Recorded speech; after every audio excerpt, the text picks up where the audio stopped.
Bonjour mesdames et messieurs et bienvenue dans ce flash d'information. Aujourd'hui, 16 septembre, est la journée internationale de la protection de la couche d'ozone. À cette occasion, le ministre de l'Environnement et du Développement durable a fait une déclaration. Éric Goré. Cette année, le thème retenu pour la journée mondiale de la protection de la couche d'ozone est « Couche d'ozone et climat, agissons tous ensemble pour les rétablir ». Ce thème est complété par le slogan « Œuvrer à réduire les HFC à fort potentiel de réchauffement global dans le cadre du protocole de Montréal ». Pour comprendre le thème retenu, il convient de rappeler que depuis plus d'un quart de siècle, l'un des plus grands défis posés à l'humanité est l'appauvrissement de la couche d'ozone qui protège la vie sur Terre des rayons ultraviolets nocifs émis par le Soleil.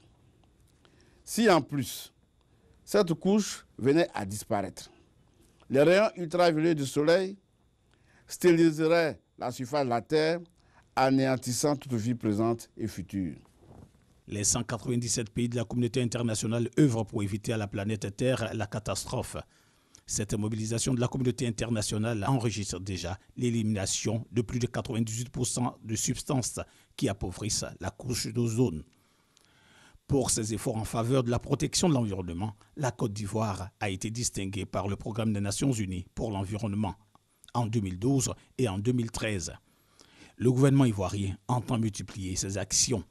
C'est donc le lieu de réaffirmer ici et maintenant que notre gouvernement continuera de poursuivre ses actions et mieux, il est en train de faire mener une enquête nationale sur la consommation des HFC en vue de prendre des mesures de leur élimination, de mettre en place un centre d'excellence en froid, réfrigération et climatisation pour le recyclage des techniciens du froid, la formation continue des professionnels du froid et le renforcement de la formation initiale des élèves en froid. À cela s'ajoute l'élaboration d'un test pour réglementer l'importation, la distribution et la commercialisation des substances qui appauvrissent la couche d'ozone.